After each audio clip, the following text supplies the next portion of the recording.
let's just glance back to the Camp David meeting over the weekend, of course, of G8 leaders, very much committed towards keeping Greece in the Eurozone, vowing to do whatever necessary to battle financial turmoil right now. What is your reading of the commentary that came out? Because interesting that Holland has put Eurobonds back on the table.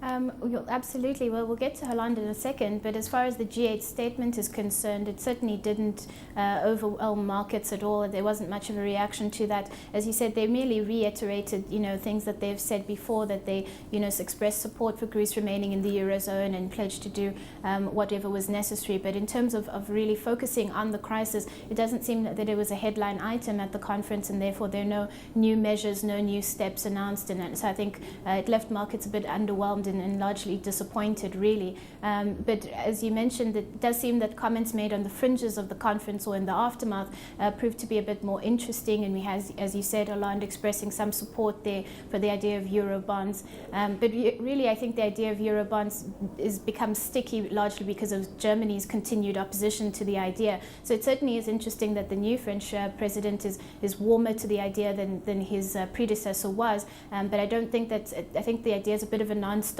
unless you can get buy-in from Germany. What would a Eurobond mean for Germany right now? Because we know that bonds have been rallying. We know that those yields are sitting at historic lows right now. They're very much considered a safe haven globally. So what would a Eurobond mean for appetite towards Germany's bonds? Well, I think the fear in Germany certainly is that it would introduce a bit of a free rider problem, i.e. if you have a single euro bond that would draw very heavily from Germany's position as a bit of a safe haven, it allows borrowing costs to come down for countries that don't necessarily have the same level of fiscal discipline that Germany does. And I think the fear is that then that doesn't enforce the kind of market discipline that countries would need to get their books in order. In the meantime, of course, we've got that EU summit, and every utterance, I suppose, out of Greek leaders right now is a key for the market in terms of where they stand on austerity as we move towards that election. How do you expect the euro to trade in light of all this? Because sitting at 128, a slight recovery right now, but I suppose very much vulnerable to European leaders and the comments they make. Oh, absolutely. I mean, the euro is still under quite a bit of pressure at the moment. And as you mentioned, with very little coming out on the data side, it really is going to be comments from leaders and speeches and the like that's going to be driving that currency pair, the euro dollar. So we still see the euro being pretty much on the back foot for the remainder of the week. And in fact, as the crisis drags on, we see the potential for euro dollar to go as far as 110, and that predicated largely on the basis that there's still a lot of uncertainty over Greece and a lot of uncertainty over the peripheral Eurozone countries.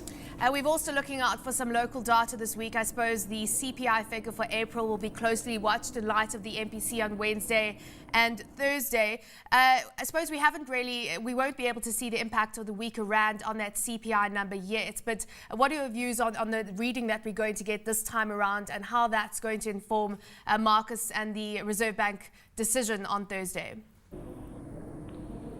As far as CPI is concerned, although we do see a downward trajectory for CPI towards the latter half of the year, at the moment it's still climbing. And a lot of that has to do with the quite harsh petrol price increases that we saw in the first part of the year. So April particularly saw quite a sharp petrol price increase of over 70 cents per litre, and that's going to be reflected in the CPI. We've penciled in an increase of 6.3% year on year. And if you were to strip out the impact of that petrol price increase, we then expect that the CPI would probably have come in level with the March print of 6%. So those petrol price increases having quite a big impact there. But we're not expecting that to have much of an impact on the Reserve Bank's meeting either.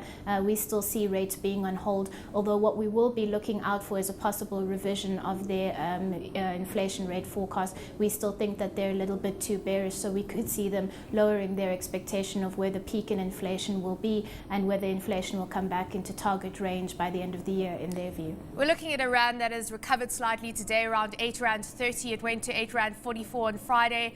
Do you think that the rand just blew up too quickly, that the depreciation was too sharp, or are we looking for that downside to come through once again?